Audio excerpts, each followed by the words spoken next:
안녕하세요. 은혜샘교회 성도 여러분, 최선종 목사입니다. 오늘은 7월 29일 이사야 33장부터 36장까지를 함께 살펴보도록 하겠습니다. 그러면 바로 1단계 본문 내용 파악하기를 시작하도록 하겠습니다. 1단계 본문 내용 파악하기를 모두 마쳤습니다. 오늘 또 바로 4단계 본문 묵상하기로 넘어가도록 하겠습니다. 4단계 본문 묵상하기까지 모두 마쳤습니다. 이제 마지막 5단계 적용하기인데요. 먼저는 33장 1절, 6절, 그리고 15절을 많이 묵상을 하게 됐습니다.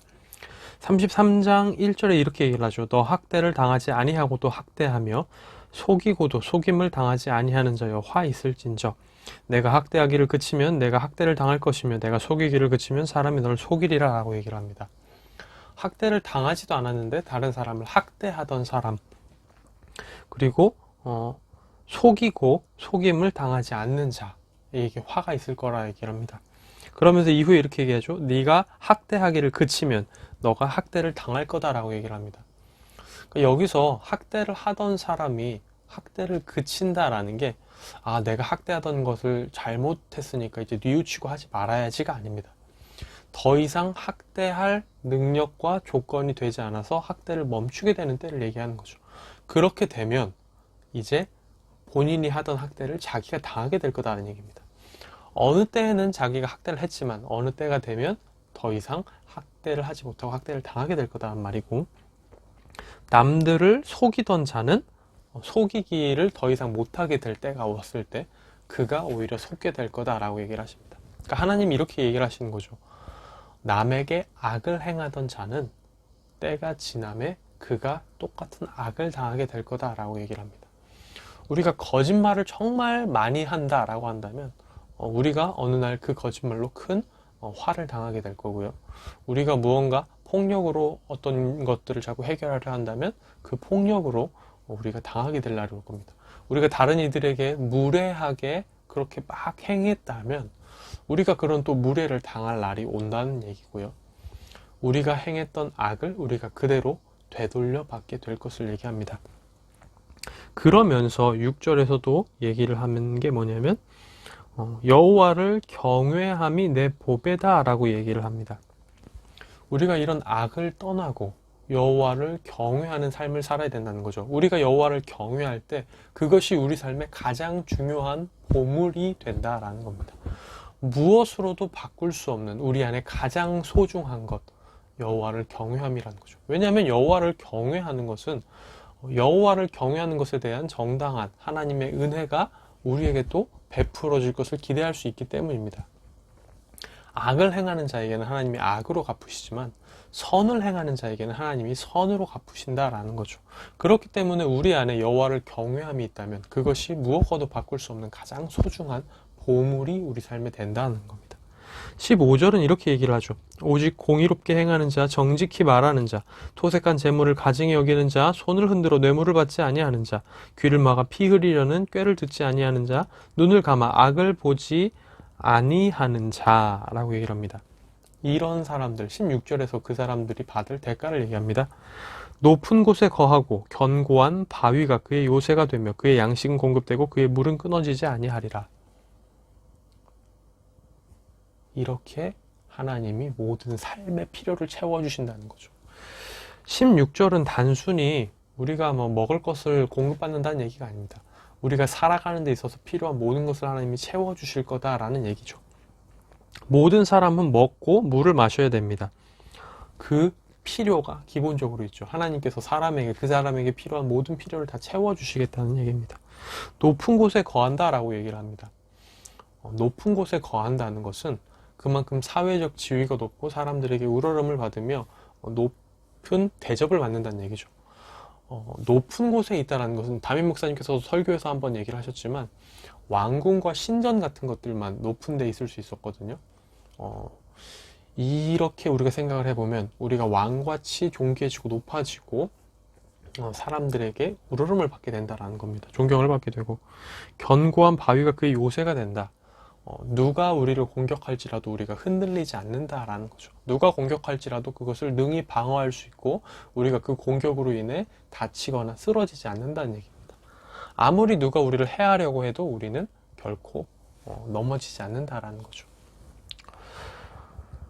공의롭게 행하고 정직하게 말하고 불의한 재물을 가증히 여기고 남들에게 뇌물을 요구하지 않고 남들이 이렇게 막 해치자고 나쁜 짓을 같이 모의하자고 이렇게 꿰을 때도 그걸 듣지 않고 악을 보지 않으려고 눈을 감는 악에서 피하려고 최선을 다하는 이런 자들, 하나님을 경외하는 자들, 이런 자들은 그 선에 대한 보상을 받을 것을 얘기합니다.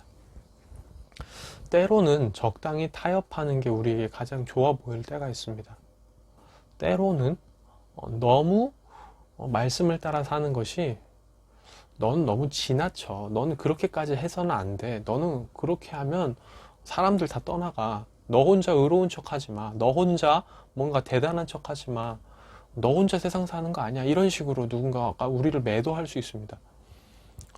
하나님의 뜻에 따라 살고자 하는데, 하나님의 말씀에 따라 살고자 하는데 혼자 착한 척 한다고, 혼자 거룩한 척 한다고 그러지 말라고, 적당히 타협하라고 누군가는 우리에게 속삭일 수 있어요.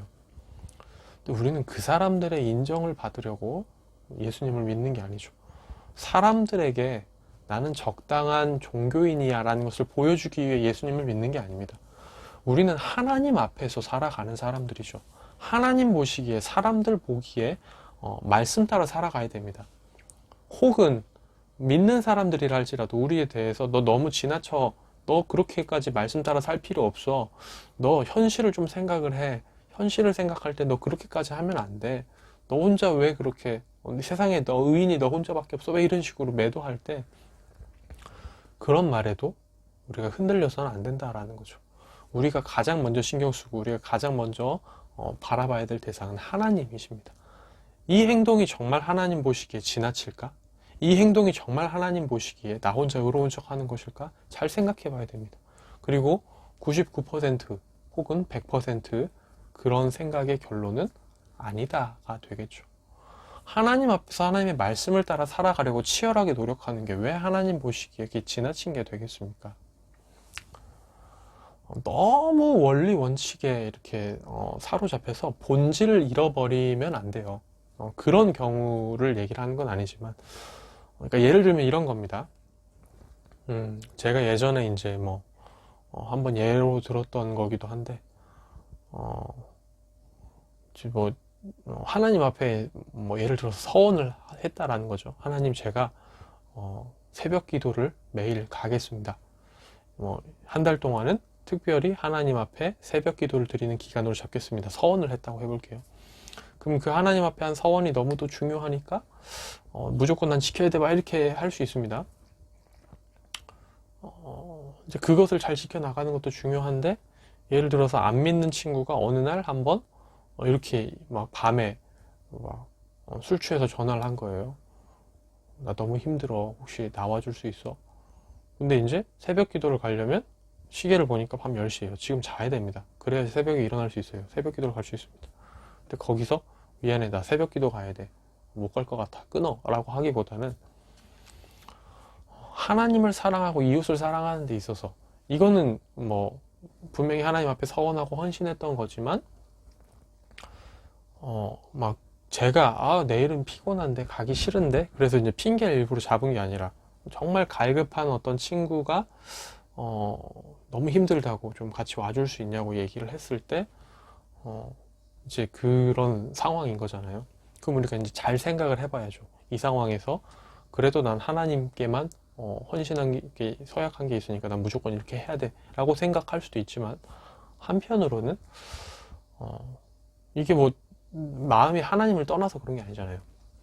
잘 생각해보면, 그래 내일 만약에 하루 새벽 기도를 못 가게 된다 하더라도 이 하나님을 모르고 힘들어하는 이 친구가 나라는 친구로 인해서 위로를 얻고, 내가 그 자리에 나가서 그 친구의 무너진 마음을 잘 위로해 주면서 우리 같이 하나님을 믿어보자 라고 전도를 할 수 있는 계기가 된다면, 그 친구와의 관계를 유지하고 그 친구에게 복음을 전해서 함께 하나님 앞에 나아올 수 있게 한다면 하나님은 그걸 더 기뻐하시지 않을까요? 그리고 그렇게 행동하는 게 우리가 하나님을 더 사랑하고 이웃을 더 사랑하는 게 되지 않을까요? 이런 식으로 우리가 좀 생각을 해볼 필요가 있다는 거죠. 분명히 하나님 앞에 서원한 거 지키는 거 중요합니다. 우리가 정말 허투루 생각하면 안 되고 가볍게 생각해서는 안 됩니다. 방금 뭐 얘기를 드린 상황이 아니라 그냥 단순히 피곤하다, 그냥 오늘 단순히 그냥 친구 만나 놀고 싶다, 이래서 이렇게 어길 수 있는 부분은 아니죠. 그런데 안 믿던 친구가 힘들다고 막 술에 취해서 전화를 해가지고 와줄 수 있냐고, 나 지금 혼자 있는데 너무 외롭고 슬프다, 이렇게 얘기를 할 때 같이 가서 술을 마시지는 않더라도 그 친구를 위로해주고 그 친구의 무너진 마음을 이렇게 감싸 안아주면서 복음을 전할 기회를 얻는다면 그게 오히려 더 하나님이 기뻐하실 일이 아닌가라는 생각을 해볼 수 있다는 거죠. 그리고 그 친구가 정말로 하나님 앞에 나오게 된다면 하나님은 그것을 더 기뻐하시지 않을까, 우리가 생각을 해볼 수 있는 거죠. 물론 이제 제가 말씀드린 것은 무조건 이게 옳다, 무조건 이게 뭐 옳지 않다라고 말하기 좀 애매할 수 있는 부분이 있습니다. 하지만 우리가 조금 더 생각을 해본다면 뭔가 내가 세운 원리 원칙에 사로잡혀서 다른 이들과의 관계를 소홀히 하거나 전도할 수 있는 기회를 놓친다거나 뭐 이런 것은 피할 수 있잖아요. 만약에 그 친구가 그래서 제가 안 갔습니다, 미안해, 나 새벽 기도 가야 돼 하고 끊었습니다. 그 친구가 이제 욕을 하는 거죠. 예수 믿는다더니 친구가 힘들 때 도와주지도 않고 친구를 이렇게 버려도 너도 싫고 네가 믿는다는 예수도 싫어, 이렇게 된다면 과연 이게 더 이상적인 방법이라고 얘기할 수 있을까요? 이런 것처럼 우리가 이제 우리가 막 이렇게 너무 이렇게 원리 원칙에 사로잡혀서 본질을 잃어서는 안 되겠죠. 우리가 가지고 있는 본질은 하나님을 사랑하고 이웃을 사랑하기 위한 거니까요. 우리가 이제 지키는 모든 계명도 다 하나님을 사랑하고 이웃을 사랑하기 위한 가이드라인으로서 주어지는 거지, 그 자체 하나하나를 지키기 위해 우리가 종교 생활을 하는 건 아니잖아요.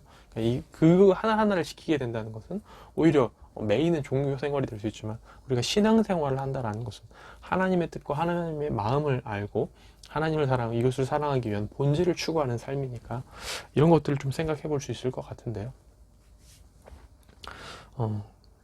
그래서 이제 좀 정리해서 다시 첫 번째 이제 무상에 대해서 말씀을 드리자면, 우리가 33장 1절, 6절, 그리고 15절, 16절에서 볼 수 있는 것처럼 하나님을 경외함으로 하나님과 이웃을 사랑하고 공의롭게 행하고 정직하게 말하고 토색한 재물을 받지 않고 세상의 유혹에 흔들리지 않고 오직 하나님 안에서 하나님을 똑바로 섬기며, 때로는 우리의 신앙에 대해서 누군가 너 너무 지나친 거 아니야 라고 얘기하더라도 우리의 신앙이 하나님 앞에서 정말 올바른지, 우리가 정말 하나님을 사랑하고 이웃을 사랑하는 방향으로 가고 있는지 점검하면서 본질을 잃지 않는 하나님 경외함을 쭉 지켜나가는 삶을 살아가면 좋겠다가 되겠습니다. 정리한다 그랬는데 이것도 좀 긴 것 같은데요. 다시 한번 더 짧게 정리한다면 하나님을 사랑하고 이웃을 사랑하는 본질을 잃지 않는 우리의 중심 가운데 끊임없이 하나님을 경외하고 악에서 떠나야 된다라고 얘기를 해볼 수가 있겠습니다. 두 번째로는 36장 20절인데요. 이 열방의 신들 중에 어떤 신이 자기의 나라를 내 손에서 건져냈기에 여호와가 능히 예루살렘을 내 손에서 건지겠느냐 하셨느니라 하니라 라고 얘기를 합니다. 지금 교만하게도 아수르의 왕 사네립이 이렇게 얘기를 하는 거죠. 이제까지 내가 정말 많은 나라를 정복해 왔어. 그 나라들, 많은 정복한 나라들, 그들이 믿는 신들이 있었지. 근데 그 신들 중에 누가 나를 막을 수 있었어? 아수르의 군대는 그 신들 아무도 막지 못했어. 너네라고 다를 것 같아? 라고 얘기를 하는 거죠. 네? 우리가 더 읽어가면 알 수 있지만 하나님은 다르시죠. 그들이 믿었던, 아수르가 정복했던 다른 민족들의 신은 우상이죠. 참 신이 아닙니다. 그냥 자기들이 만들어낸 어떤 신앙일 뿐이에요. 그러니까 거짓 신앙이죠. 하지만 하나님은 사람이 만들어낸 신앙이 아니라 태초부터 계셨던 분, 태초 이전부터 계셨던 분이죠. 영원부터 영원까지 계시는 유일하신 참신이십니다. 그렇기 때문에 하나님은 다릅니다. 우리가 세상을 살다 보면 사람들이 이렇게 얘기할 수 있습니다. 하나님 믿는다고 지금 그게 뭐가 달라질 것 같아? 하나님 믿는다고 지금 네 삶이 뭐가 달라질 것 같아? 달라집니다. 달라지죠. 우리가 그걸 모두가 다 느끼고 있죠. 하나님을 믿으면 달라지니까 우리가 하나님을 계속 믿고 있는 거죠. 하나님을 믿는데 하나님을 믿기 전과 아무것도 달라진 게 없다? 누가 하나님을 믿을까요? 우리는 신앙생활을 통해 하나님을 경험하고 하나님이 살아 우리 삶에 개입하시는 것을 느낍니다. 그걸 통해 우리의 경험적인 체험과 경험적인 알을 통해 우리는 하나님을 더 알고 사랑하게 되죠. 하나님은 우리에게 말씀을 통해, 기도를 통해, 찬양을 통해, 우리의 환경을 통해, 우리 주변 동역자들을 통해 역사하십니다. 예배를 통해, 설교를 통해 말씀하시죠. 그 말씀하시는 것을 통해 우리는 하나님의 마음과 뜻을 알게 되고 체험하게 됩니다. 우리가 기도할 때 하나님이 응답하심으로 그것들을 알게 됩니다. 때로는 우리가 해달라는 기도에 대해서 하지 않으시는 것으로 응답할지라도 하나님께서는 우리에게 그 응답이 의미하는 바, 그 거절이 우리에게 더 선하다는 것을 깨닫게 하시며 하나님의 역사를 우리에게 느끼게 하십니다. 그렇기 때문에 때로는 사람들이 네가 하나님 믿는다고 뭐가 달라질 것 같아? 라고 얘기하더라도 그 말에 흔들리지 않고 오직 하나님을 믿는 믿음 가운데 더욱 더 강건해지고 하나님을 더 알아가고 하나님을 더 체험하고 하나님의 말씀 가운데 더 충분히 깊이 빠져들며 하나님께 더 기도하고 더 기도의 응답을 받아가며 굳건해지는 그런 모든 성도님들이 되시기를 예수 그리스도 이름으로 축복하고 소망합니다. 그리고 한 가지만 더 말씀드리고 싶은 게 있습니다. 엊그제 강문성 목사님 장례식장을 다녀왔었는데요.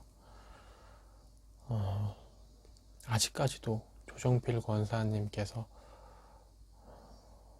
슬퍼하시던 모습이 계속 머릿속에 떠오릅니다.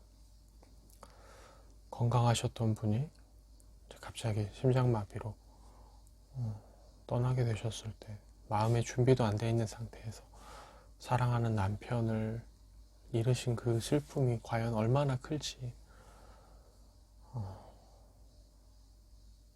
상상이 안 되더라고요. 어떻게 위로를 해드려야 될지도 감이 잡히지 않고 오늘까지도 계속해서 그 우시던 장면이 계속해서 떠오릅니다. 그래서 직접 또 연락하시고 위로하고 또 슬픔을 같이 나누신 분도 계시겠지만 혹시 아직 그 가정을 잘 모르시거나 아직은 이제 또 바쁘셔서 깜빡하고 연락을 못 하신 분이 계시다면 이 시간 잠시라도 그 가정을 위해서 남아있는 가족들을 위해서 우리가 하나님께서 그 마음을 만지시고 좀 위로해 주시도록 기도하며 나아갔으면 좋겠다 싶어서 한번 더 말씀을 드립니다. 우리가 기도할 때 하나님께서 우리의 기도에 응답하심을 믿습니다. 우리가 우는 자와 함께 울고 또 웃는 자와 함께 웃는 그런 은혜샘 교회 공동체가 되었으면 좋겠습니다. 네, 오늘의 큐티는 여기서 마무리가 되고요. 내일 다시 뵙도록 하겠습니다. 안녕히 계세요.